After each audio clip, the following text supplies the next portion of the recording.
Judulnya Bapak Ibu, Jumat Agung. Ya, saya mengacu kepada gambar di buletin, tapi ayatnya rada berbeda sedikit Bapak Ibu. Yang pertama, gambar pertama adalah Tuhan Yesus tergantung di atas kayu salib. Itu adalah 100% Allah. Banyak orang Kristen, banyak pendeta, banyak pengajaran juga bingung Bapak Ibu. Yesus tergantung di atas kayu salib itu 100% manusia atau 100% Allah? Apakah 50-50? 50% manusia, 50% Allah. Tetapi hari ini kita akan membuktikan bahwa Yesus yang tergantung di atas kayu salib 100% Allah. Dan ada 4 buktinya. Haleluya Bapak Ibu. Bukti pertama adalah berkuasa menentukan orang masuk surga atau tidak. Dan itu adalah orang yang di kanan Tuhan Yesus.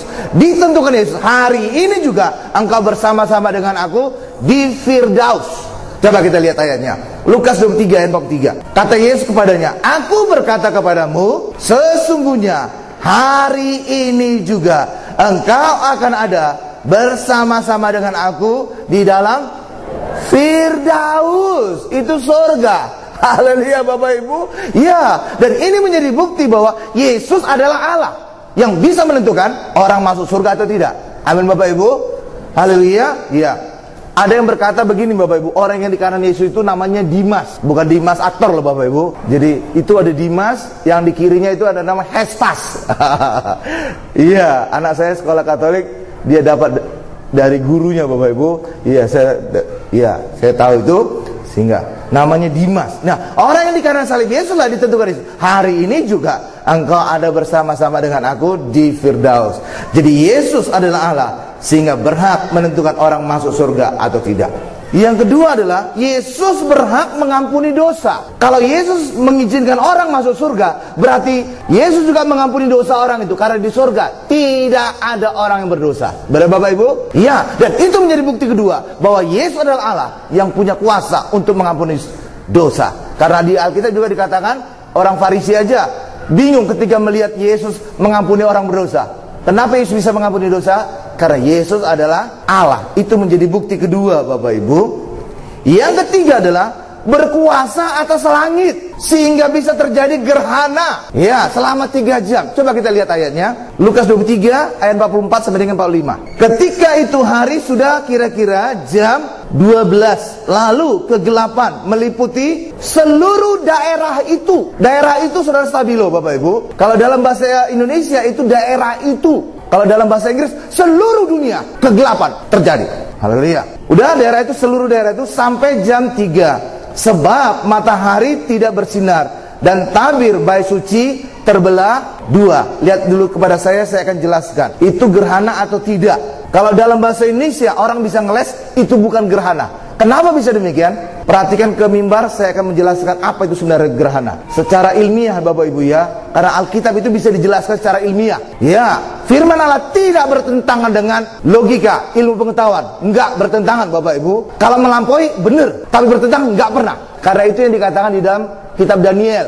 Semakin orang menggali firman Tuhan, semakin pengetahuan bertambah. Kalau bertambah artinya apa? Pasti sejalan. Kalau bertentangan pasti saling menghilangkan. Benar Bapak Ibu? Nah iya dong. Kalau gerhana itu seperti gini Bapak Ibu. Misalkan ini adalah matahari. Jadi ini yang kanan saya ini tempat tisu adalah matahari. Misalkan air mineral ini adalah bumi. Secara normalnya adalah matahari bersinar menyinari bumi. Dan apa yang terjadi? Bumi, bagian yang menghadap matahari akan menjadi terang. Benar Bapak Ibu ya? Bumi itu mengalami terbagi dua. Yang menghadap matahari dia akan terang. Tetapi yang membelakangi matahari dia akan gelap. Benar Bapak Ibu ya? Ini yang normal terjadi. Dan itulah yang terang itu disebut siang. Yang gelap ini disebut malam. Ini yang normal terjadi. Tetapi ketika gerhana terjadi, maka antara bumi dan matahari ini tiba-tiba nongol bulan. Nah, di tengah-tengah bulan. Haleluya Bapak Ibu. Sehingga apa yang terjadi? Sinar matahari yang menyinari bumi terhalangi oleh bulan. Dan akibatnya apa? Seluruh bumi menjadi gelap. Jadi tidak ada lagi bagian yang terang. Semuanya menjadi gelap. Dan inilah gerhana. Kalau dalam bahasa Indonesia dikatakan hanya wilayah itu saja yang gelap. Kalau hanya wilayah itu bukan gerhana. Karena kalau gerhana pasti semuanya gelap seluruh bumi. Amin Bapak Ibu. Sesuai dengan ilustrasi ini. Kalau dalam bahasa Inggris itu seluruh bumi menjadi gelap. Karena itulah benar-benar menunjukkan terjadi gerhana. Dan itu terjadi pada saat Yesus tersalib, mulai dari jam 12 sampai jam 3. Amin Bapak Ibu. Haleluya. Karena itulah saudara hari ini percaya bahwa Yesus berkuasa atas alam, berkuasa atas matahari, berkuasa atas tata surya. Dan saat Yesus tersalib, terjadi gerhana selama 3 jam. Amin. Berikan dulu kemuliaan yang luar biasa bagi Tuhan Yesus Bapak Ibu. Haleluya. Haleluya. Ya, yang keempat, bukti keempat, saya tambahkan dari yang ada di buletin. Yesus berkuasa atas nyawanya. Ya, Yesus di atas kayu salib bukan terbunuh, bukan dibunuh, tetapi memang menyerahkan nyawanya. Saat Yesus mati, dikatakan dalam ayat, Yesus dikatakan menyerahkan nyawanya. Kalau manusia itu tercabut nyawanya Bapak Ibu. Ya, kalau Yesus tidak pernah dikatakan maka Yesus tercabut nyawanya di salib. Enggak. Dan itu menjadi bukti keempat bahwa Yesus adalah Allah yang berkuasa atas nyawa. Karena itulah bagi kita hari ini Bapak Ibu, lewat 4 bukti tadi, tidak ada keraguan kita bahwa ketika Yesus tergantung di atas salib, Yesus adalah 100% Allah. Bukan lagi 100% manusia, tapi 100% Allah yang sungguh-sungguh rela mati demi kita, menebus kita, menyelamatkan kita. Berikan kemuliaan luar biasa bagi Tuhan Yesus. Haleluya Bapak Ibu. Haleluya. Nah, ini sedikit tadi penjelasan ilmiah. Sekarang kita masuk pada gambar yang ketiga. Tuhan Yesus diadili, lalu Pilatus berkata, lihat manusia itu. Ya, gambar ketiga hanya gambarnya aja supaya ngikuti urutan Bapak Ibu. Tapi penjelasannya nanti sedikit berbeda. Ya, Yesus menderita, dicambuk, bahkan juga nanti berakhir pada penyaliban. Yesus rela menderita agar kita hari ini bebas penderitaan, agar kita hari ini tidak mengalami salib, tidak mengalami mati terkutuk. Coba kita lihat ayatnya. Yesaya 53 ayat 4 sampai dengan 5. Tetapi sesungguhnya penyakit kita lah yang ditanggungnya. Siapa yang nanggung ini Bapak Ibu? Yesus. Artinya kita di dalam Yesus. Artinya hari ini ada harapan kesembuhan, bebas dari penyakit. Penyakitnya sudah ditanggung Yesus. Dan kesengsaraan kita yang dipikulnya, kita juga dalam Yesus punya iman bahwa kita juga dibebaskan dari sengsara. Padahal kita mengira dia kena tulah, dipukul dan ditindas Allah. Tetapi Yesus tertikam oleh karena pemberontakan kita. Yang berontak siapa Bapak Ibu? Kita. Yang ditikam Yesus. Oke, lanjut. Dia diremukkan oleh karena kejahatan kita. Yang jahat siapa Bapak Ibu?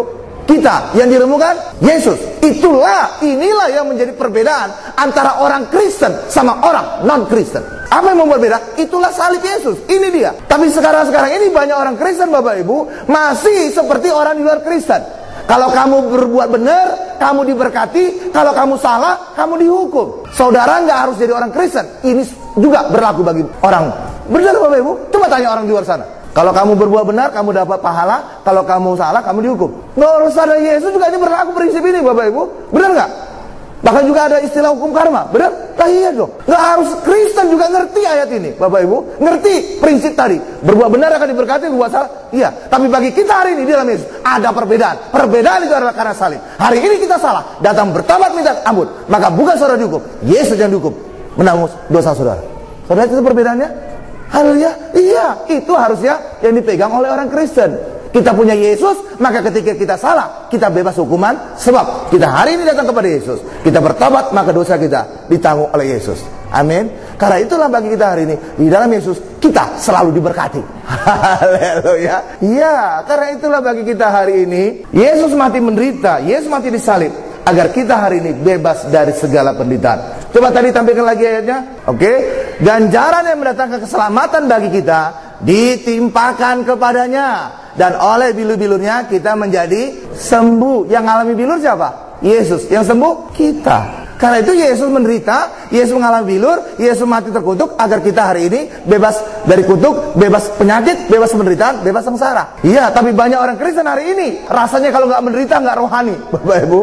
Iya, mereka selalu berkata, Yesus saja menderita, maka aku juga harus menderita. Yesus saja tersalib, maka aku disalib. Padahal Yesus tersalib, Yesus menderita, menggantikan kita. Amin Bapak Ibu. Artinya kalau menggantikan apa? Saudara bebas dari penderitaan, saudara bebas dari salib. Amin. Lah iya dong, namanya juga menggantikan. Itulah yang dikatakan dalam 2 Korintus 5 ayat 21. Yesus yang tidak berdosa dibuat berdosa karena dosa kita, supaya kita beroleh kebenaran dari Allah dalam Yesus.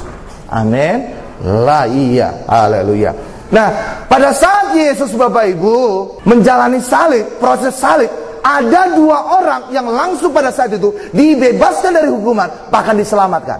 Saudara tahu siapa orang itu? Pertama adalah Barabas. Yang kedua adalah orang yang tersalib di kanan Yesus, Dimas namanya. Coba kita lihat ayatnya. Yohanes 18 ayat 38b. Sesudah mengatakan demikian, keluarlah Pilatus lagi mendapatkan orang-orang Yahudi dan berkata kepada mereka, aku tidak mendapati kesalahan apapun padanya, pada Yesus. Artinya apa? Pilatus menganggap Yesus orang benar, tidak ada kesalahan. Amin. Cuma banyak pikiran orang Kristen hari ini, Pilatus itu kesannya jahat, Bapak Ibu. Apalagi kalau dikaitkan dengan dia cuci tangan, Bapak Ibu. Padahal, saudara lihat ini ayatnya, Pilatus sendiri tidak melihat kesalahan pada Yesus. Pilatus menganggap Yesus adalah orang benar.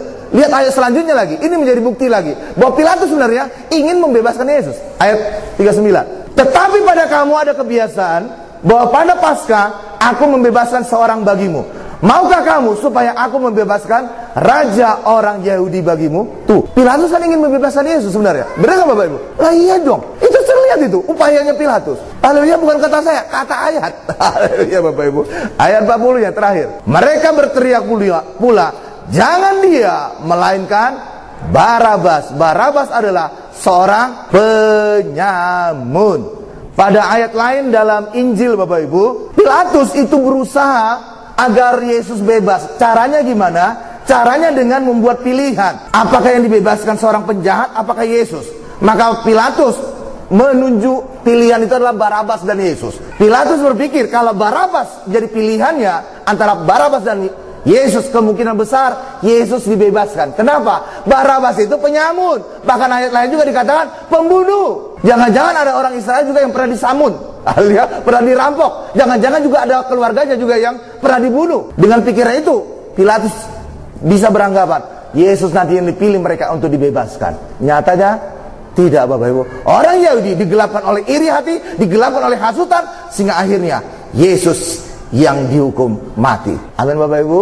Tetapi dari hal yang sama juga sebaliknya, Barabas dibebaskan. Dari sini kita akan lihat bahwa Barabas bebas karena imannya Pilatus melihat Yesus orang benar. Amin Bapak Ibu. Karena memang Pilatus telah menempatkan Barabas itu menjadi pilihan orang Israel antara Barabas dengan Yesus. Amin Bapak Ibu. Karena itulah Barabas bebas. Itu karena iman Pilatus kepada Yesus bahwa Yesus orang benar. Tapi nyatanya orang Israel memilih Yesus, sehingga Barabaslah yang dibebaskan. Barabas bebas dari hukuman, Barabas bebas dari kematian karena iman Pilatus, karena iman orang lain. Hal yang sama juga bisa terjadi dalam diri kita Bapak Ibu. Saudara hari ini diselamatkan, saudara hari ini selamat, saudara hari ini sembuh, bisa jadi karena iman orang lain terhadap saudara. Mungkin iman orang tua saudara yang terus mendoakan saudara di kampung sana, mungkin iman dari pendeta saudara, mungkin iman kakak rohani saudara, mungkin iman tetangga saudara, mungkin iman famili saudara, mendoakan saudara, Tuhan jumpai saudaraku itu, jumpai si Anu supaya dia bertobat, selamatkan dia. Bisa jadi. Amin Bapak Ibu. Ya, buktinya lagi, saya ngomong ayat, ada satu kisah juga, seorang lumpuh yang digotong oleh 4 orang sampai akhirnya ditembus atap untuk menurunkan si orang lumpuh tadi. Saudara tahu, Yesus memuji iman yang menggotong, 4 orang yang menggotong. Benar? Tapi yang disembuhkan siapa? Si orang lumpuh. Artinya apa? Yang punya iman itu bukan si orang lumpuh, yang menggotong. Tapi walaupun yang menggotong yang punya iman, tapi yang disembuhkan si orang lumpuh. Hal yang sama juga bisa terjadi pada kita. Yang punya iman itu orang tua saudara, tetapi saudara yang diselamatkan. Saudara digotong di hadapan Allah untuk diselamatkan, untuk disembuhkan, untuk dipulihkan, untuk dilindungi. Benar Bapak Ibu? Nah, iya dong. Jadi keselamatan, kesembuhan bisa karena iman orang lain. Dan itu terbukti dari Barabas dan juga orang lumpuh. Yang kedua adalah karena iman dirinya sendiri. Dan itulah yang dialami orang yang disalib di kanan Yesus. Orang itu punya iman, dia berkata, ya Tuhan, ingatlah akan aku jika engkau kembali sebagai Raja. Haleluya. Orang yang di kanan salib Yesus itu dibebaskan karena imannya sendiri. Karena itulah bagi kita hari ini Bapak Ibu, 2 orang tadi, Barabas dan Dimas, orang yang disalib di kanan Yesus, selamat karena perbuatannya atau karena iman? Selamat atau karena perbuatan mereka atau karena iman Bapak Ibu? Karena iman. Barabas perbuatan apa? Dia penjahat, baru keluar dari penjara. Ya, Dimas yang disalib di kanan Yesus, bagaimana bisa berbuat baik? Dia aja sudah terpaku di atas kayu salib. Jadi mereka berdua selamat, itu karena iman. Iman orang lain ataupun juga iman diri mereka sendiri. Hal yang sama juga terjadi pada kita orang Kristen. Saudara selamat, saudara sembuh, bukan karena perbuatan saudara, tapi karena iman diri saudara ataupun iman orang lain terhadap diri saudara. Amin. Berikan kemuliaan luar biasa bagi Tuhan Yesus. Haleluya Bapak Ibu. Haleluya. Karena itu orang Kristen jangan ngotot, oh aku selamat karena perbuatanku, oh aku disembuhkan karena kehebatanku, kebaikan. Oh tidak. Orang Kristen itu hidup dalam iman. Terbukti lewat penyaliban Yesus, 2 orang selamat, 2 orang dibebaskan, bukan karena perbuatan mereka, tetapi karena iman orang lain dan juga iman diri mereka sendiri. Amin. Itu menjadi bukti kuat. Haleluya Bapak Ibu. Oke, lanjut. Pada gambar 3 juga dikatakan bahwa Yesus bermahkota duri, Bapak Ibu. Ada yang berkata bahwa mahkota duri itu untuk menyucikan pikiran manusia yang berdosa. Menurut saya kurang tepat. Yang tepat adalah mahkota duri Yesus untuk membebaskan manusia dari kutuk semak berduri, kutuk kerja keras yang sia-sia. Karena ketika manusia jatuh dalam dosa, Adam dan Hawa jatuh dalam dosa, Allah mengutuk Adam. Kamu akan berkeringat, kamu kerja keras, tetapi menghasilkan semak duri. Semak duri. Dan itulah yang diputuskan Yesus lewat mahkota duri. Sehingga bagi kita di dalam Yesus, saudara tidak lagi kerja keras yang sia-sia, saudara tidak lagi mengalami kutuk semak duri, tapi hari ini kita kerja keras. Keberhasilan, keberuntungan, sukses, kemakmuran kita alami di dalam kehidupan. Amin. Berikan kemuliaan luar biasa bagi Tuhan Yesus. Itu dia. Lalu Pak, apa yang bisa menguduskan hati dan pikiran kita? Itulah hukum Taurat. Karena di dalam anugerah kita dalam Yesus, Allah menaruh Tauratnya dalam pikiran kita dan menuliskan dalam hati kita. Firman-Nya ada di pikiran dan hati kita. Itulah yang menguduskan hati dan pikiran kita. Buktinya Ibrani kita buka. Ibrani 8 ayat 10. Maka inilah perjanjian yang kuadakan dengan kaum Israel sesudah waktu itu. Ini berbicara tentang perjanjian baru, anugerah. Demikianlah firman Tuhan, aku akan menaruh hukumku, hukum Tauratku dalam akal budi mereka dan menuliskannya dalam hati mereka. Maka aku akan menjadi Allah mereka dan mereka akan menjadi umatku. Jadi pikiran kita dikuduskan, hati kita dikuduskan karena Bapa yang di surga menaruh Tauratnya dalam pikiran kita, menaruh Tauratnya dalam hati kita. Maka ada pengawasan yang melekat dalam diri kita yang hidup dalam anugerah. Amin Bapak Ibu. Sehingga pikiran kita dikuduskan, hati kita juga dikuduskan. Hati kita tidak lagi mengalihkan hal-hal jahat, hal-hal kenajisan, hal-hal perjinahan, hal-hal pembunuhan. Tapi hari ini lewat Taurat di atas di hati dan pikiran kita, maka kita hal-hal baik akan selalu muncul dalam hidup hati kita. Amin Bapak Ibu. Iya, haleluya. Sekarang kita masuk kepada bagian ketiga, gambar keempat di buletin. Oke, gambar yang keempat adalah Tuhan Yesus jatuh memikul salib. Mari kita buka Lukas 23 ayat 27 sampai dengan 28. Sejumlah besar orang mengikuti dia, di antaranya banyak perempuan yang menangisi dan meratapi dia.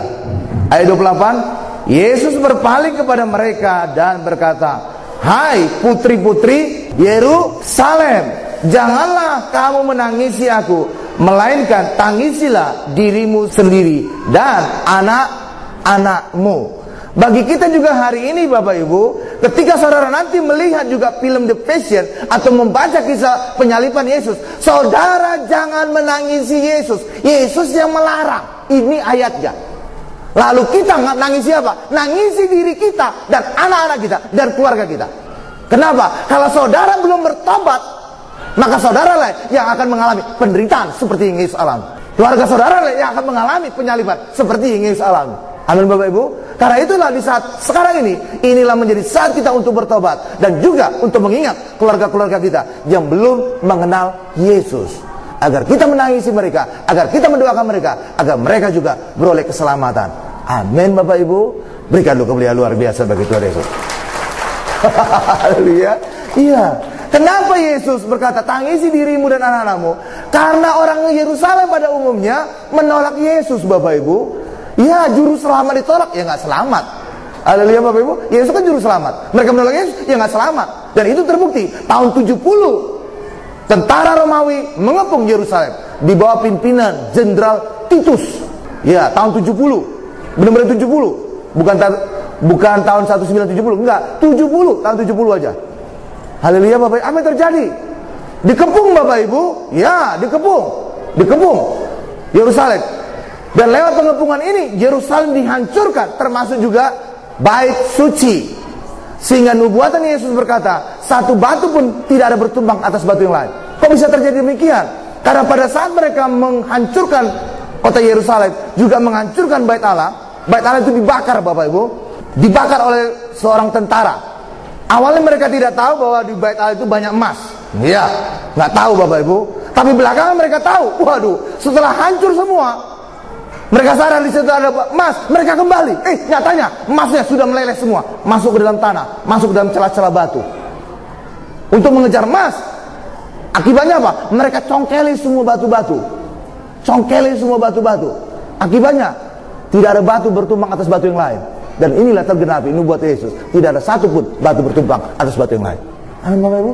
Karena itu tadi orang-orang ngejar emas. Haleluya. Ketemu emas tukul, ketemu was-wasuki.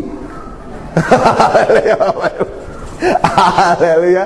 Amin Bapak Ibu. Iya, akhirnya apa? Tidak ada satu batu pun bertumbang atas batu yang lain. Tergenapi nubuatan Yesus. Haleluya. Ya, bahkan sebelum dihancurkan Yerusalem Bapak Ibu, Yerusalem itu dikepung sekian lama, sehingga terjadi kelaparan parah di Yerusalem. Yerusalem itu berbentuk benteng, dikepung Bapak Ibu. Sehingga apa? Terulang peristiwa kelaparan yang sangat parah seperti di Samaria ketika dikepung. Sehingga apa? Ketika peristiwa Samaria, saudara ingat, sampai orang tua rela memakan anaknya sendiri. Mereka janjian giliran. Sekarang anak saya digoreng, dimakan, besok anakmu giliran. Bapak Ibu, benar Bapak Ibu, di Samaria ada, di raja-raja. Nanti saudara baca ya Bapak Ibu. Iya, sampai saking kelaparan demikian, orang tua rela tega memakan anaknya sendiri, giliran Bapak Ibu. Haleluya. Sekarang anak saya direbus, digoreng, disate, besok giliran anakmu. Haleluya Bapak Ibu. Saking kelaparan parah. Dan itulah yang terjadi pada benteng Yerusalem ketika dikepung oleh Romawi ini Bapak Ibu. Kelaparan parah sehingga orang tua sampai memakan anaknya sendiri. Haleluya. Itulah yang disebut Yesus, jangan tangisi aku, tapi tangisi dirimu dan anak-anakmu. Karena orang yang menolak Yesus akan mengalami apa yang Yesus alami, bahkan lebih parah lagi. Amin Bapak Ibu. Iya, karena itulah bagi kita hari ini, di saat Paskah ini, di saat Jumat Agung ini, saudara untuk bertobat. Oh iya, tiba-tiba saya keceplosan tentang Paskah. Sebenarnya Bapak Ibu, yang Paskah, yang disebut Paskah itu adalah Jumat Agung ini. Kenapa? Karena mengacu kepada kisah di Mesir. Bahkan Yesus juga mengadakan perjamuan kudus, disalib pada saat apa Bapak Ibu? Hari Paskah. Dan Yesus adalah anak domba Paskah yang sebenarnya. Haleluya Bapak Ibu. Jadi ngomong Paskah itu ngomong korban. Yesus dikorbankan, Yesus disalibkan, bahkan kita makan dalam perjamuan kudus. Karena ngomong korban, maka yang tepat adalah Jumat Agung, bukan kebangkitan. Kalau kebangkitan bukan lagi ngomong korban, ngomong kuburan kosong. Di situ ngomong kemenangan. Amin Bapak Ibu. Nah iya dong. Karena itu sebenarnya Paskah yang tepat adalah di Jumat Agung, bukan kebangkitan. Haleluya. Tapi sudah terlanjur di seluruh dunia. Udahlah. Yang penting saudara ngerti aja sekarang. Amin Bapak Ibu. Iya. Yang penting diri saudara sendiri sudah ngerti. Urusan orang lain nanti pelan atau pasti juga akan bisa berubah. Amin. Haleluya. Iya. Karena itulah bagi kita hari ini, mari di saat Paskah ini kita diingatkan untuk bertobat, sehingga kita tidak mengalami penderitaan seperti yang Yesus alami. Haleluya. Yesus juga pernah berkata begini Bapak Ibu, pikulah salib, ikutlah aku. Pikulah salib, ikutlah aku. Saudara pernah mikir-mikir enggak? Siapa yang benar-benar secara fisik mengalami apa yang Yesus minta ini? Memikul salib dan mengikut Yesus. Saudara tahu? Hanya satu orang yang pernah benar-benar mengalaminya secara fisik. Bukan rohani, secara fisik. Siapa itu? Simon dari Kirene. Memikul salib, ikut Yesus. Coba kita lihat ayatnya. Bukan Simon dari Cinere Bapak Ibu ya, Kirene. Beda-beda tipis itu. Matius 27 ayat 32. Ketika mereka berjalan ke luar kota, jadi Bukit Golgota itu luar kota Bapak Ibu. Oke, luar kota dari Yerusalem. Mereka berjumpa dengan seorang dari Kirene yang bernama Simon. Nah, Simon saudara stabilo. Garis bawah. Nanti saya akan jelaskan spesial nama Simon. Orang itu mereka paksa. Jadi bukan kerelaan Simon itu Bapak Ibu, dipaksa untuk memikul salib Yesus. Jadi inilah orang satu-satunya yang pernah secara fisik memikul salib dan mengikut Yesus. Ini dia, hanya satu-satunya. Saudara bisa cek di Injil, nggak ada yang lain, hanya Simon dari Cirene, Kirene. Amin Bapak Ibu. Haleluya. Hanya ini. Haleluya. Haleluya. Kalau saudara baca Alkitab Bapak Ibu, pertama kali saudara ketemu nama Simon, itu adalah anak dari Yakub. Karena itulah anak kedua dari Yakub. Yang pertama, yang tertua siapa? Ruben ya Bapak Ibu ya. Pertama adalah Ruben. Yang kedua Simeon. Yang ketiga baru Lewi dan seterusnya. Jadi Simeon adalah anak kedua. Simeon artinya adalah mendengar. Simon atau Simeon, Bapak Ibu, artinya mendengar. Oke. Ada satu peristiwa di Mesir pada saat Yusuf menjadi penguasa di Mesir. Pada saat itu terjadi kelaparan. Abang-abangnya Yusuf juga datang ke Mesir untuk membeli makanan. Tapi abang-abang yang tidak kenal Yusuf, Yusufnya kenal mereka. Nah, pada saat mereka membeli makanan, Yusuf membelenggu Simeon. Ya, dan belenggu ini, tawanan ini akan dilepas kalau mereka nanti akan kembali lagi ke Mesir membawa Benjamin, adik bungsu mereka. Ya, jadi kalau Benjamin nanti bawa ke Mesir, barulah Yusuf membebaskan Simeon. Haleluya Bapak Ibu. Dan ini menjadi satu gambaran Bapak Ibu. Kenapa? Karena Benjamin itu adalah gambaran anugerah. Benjamin artinya tangan kanan Allah. Awalnya namanya bukan Benjamin. Ketika Rahel melahirkannya sangat kesakitan, bahkan juga nanti membawa kepada kematian kepada Rahel. Maka anak yang dilahirkan itu awalnya dikasih nama Ben-Oni. Karena itu jangan nama saudara nama Oni atau panggilan Oni, karena itu artinya penderitaan. Haleluya Bapak Ibu. Bukan kata saya, kata Alkitab itu. Ben-Oni. Tetapi Yakub merubah nama itu menjadi Benjamin. Ben-Oni itu anak penderitaan karena Rahel melahirkan Ben-Oni ini demikian sangat menderita, bahkan membawa kepada kematian, sehingga dikasih nama Ben-Oni. Tetapi Yakub merubah nama anak ini menjadi Benjamin, artinya tangan kanan Tuhan, artinya anugerah. Haleluya Bapak Ibu. Ya. Nah, Benjamin ini adalah gambar anugerah. Benjamin ini kalau datang ke Mesir dibawa oleh keluarganya, maka Simeon akan dilepaskan dari belenggu. Ya, dilepaskan dari belenggu Bapak Ibu. Artinya apa?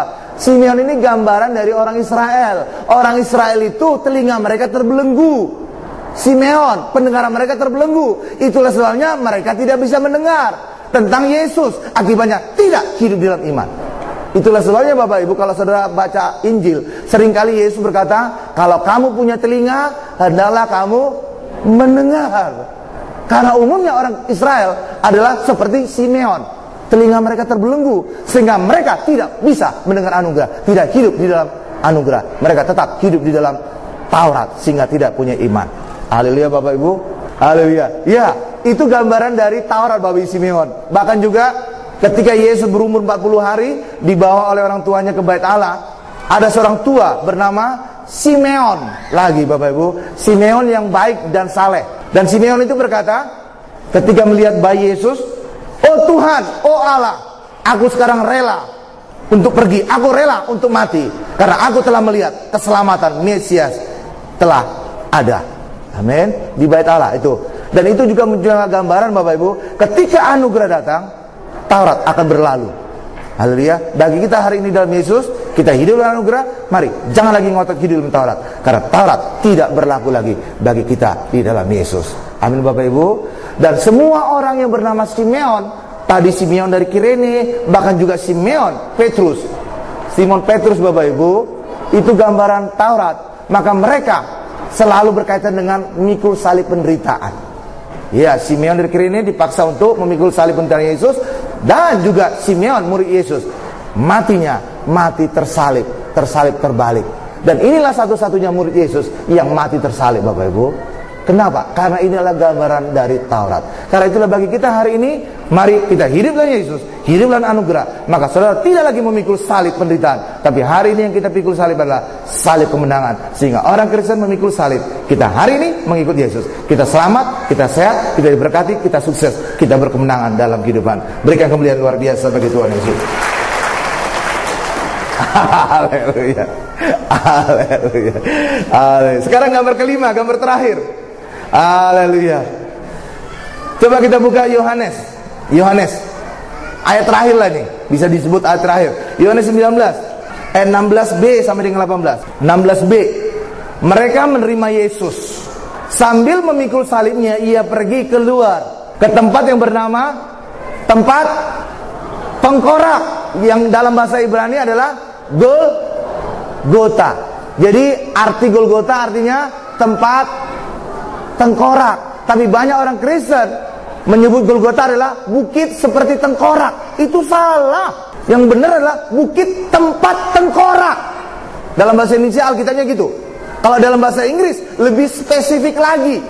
Ya, the place of the a skull. Jadi sebuah tengkorak. Tengkorak siapa? Tengkorak si Goliat. Haleluya Bapak ya. A skull. Haleluya. Jadi sebuah tengkorak, tempat dari sebuah tengkorak. Jadi pada saat itu dulu Daud mengalahkan Goliat, dipenggal kepalanya, ditenteng ke Yerusalem Bapak Ibu, di sebuah bukit. Kepala tengkorak si Goliat ini ditanam, ya, di sebuah bukit. Dan bukit itu awalnya disebut namanya Al-Goliat. Tapi sekian waktu kemudian nama ini berubah menjadi Golgota, tempat tengkorak. Tengkorak siapa? Tengkorak si Goliat. Cuma orang Kristen udah jelas letter luck gitu, masih membaca Golgota adalah bukit seperti tengkorak. Oh salah, tempat tengkorak, tengkorak si Goliat. Haleluya, haleluya. Ya, dan disitulah Yesus mati Bapak Ibu, tertancap di bukit Golgota. Ya, dan pada saat itulah tergenapi nubuatan. Pada saat manusia jatuh dalam dosa, pada saat Allah mengutuk bahwa keturunan ular akan bahwa keturunan perempuan ini akan meremukkan kepala keturunan ular, dan keturunan ular akan meremukkan tumitnya. Dan itu tergenapi saat Yesus tergantung di bukit Golgota. Ya, digantung di bukit Golgota. Salib Yesus menancap bukit tempat tengkorak, gambaran kepala setan Bapak Ibu. Ya, remuk kepalanya. Dan pada sisi lain, tumit Yesus diremukkan. Dari ayat itu Bapak Ibu, sebenarnya gambar-gambar penyaliban Yesus itu tidak benar. Kenapa? Kalau saudara lihat penyaliban Yesus, kaki Yesus itu tumpang tindih, seperti kaki saya ini Bapak Ibu, tumpang tindih seperti gini. Kalau ini yang dipaku, ini bukan tumit yang remuk ini. Haleluya, tekukan kaki yang remuk. Dari hasil penggalian purbakala pada tahun 1968 ditemukan sebuah kuburan kuno pada masa Yesus. Orang disalib bukan seperti gini gambaran-gambaran yang saudara lihat, tetapi kakinya mengapit salib, terkangkang mengapit salib Bapak Ibu, seperti gini.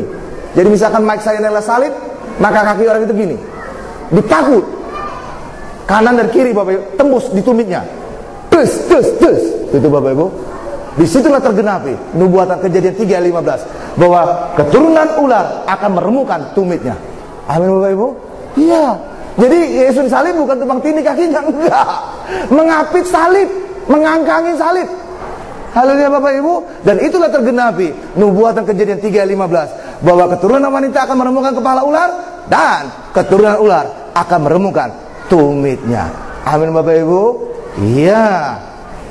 Nah, penjelasan terakhir, ada 3 pengajaran yang kita dapat lewat penyaliban Yesus.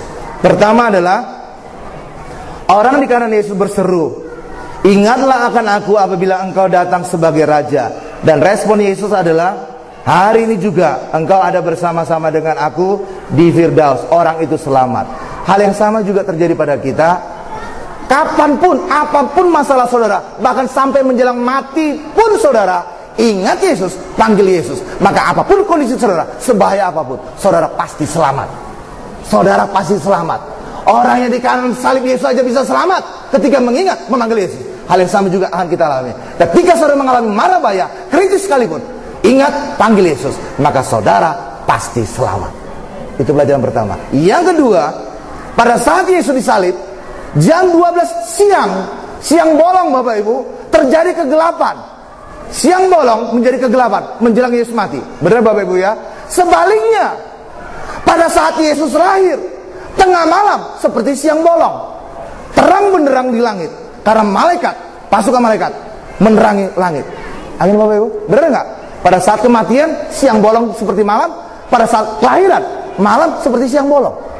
Terlihat itu.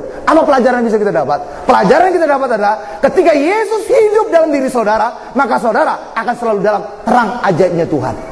Tetapi sebaliknya ketika Yesus mati dalam diri saudara, saudara tolak apapun saudara hidup di dalam kegelapan. Saudara lihat itu? Dua, pelajaran kedua. Yang ketiga, terakhir. Ini benar-benar terakhir. Haleluya Bapak Ibu. Kematian Yesus menebus dosa. Selama ini dosa yang menjadi penghalang antara kita dengan Allah dan Allah bersembunyi. Itu dikatakan dalam Yesaya 59 ayat 1-2 Bapak Ibu. Tetapi ketika Yesus mati di kayu salib, dosa dihapuskan, maka tidak lagi penghalang antara kita dengan Allah. Maka tangan Allah siap untuk menyelamatkan kita, siap untuk menolong kita, siap untuk memberkati kita. Telinga juga siap untuk mendengar segala doa-doa kita. Karena itulah hari ini di saat Jumat Agung, di saat Paskah ini yang kita peringati lewat kematian Yesus, maka hari ini dosa sudah dihapuskan, maka tangan Tuhan siap untuk menolong saudara, siap untuk mendengar doa kita, dan kemenangan terus kita alami dalam kehidupan. Berikan kemuliaan paling dahsyat, paling lama, paling luar biasa bagi Tuhan Yesus. Kita tundukkan kepala kita.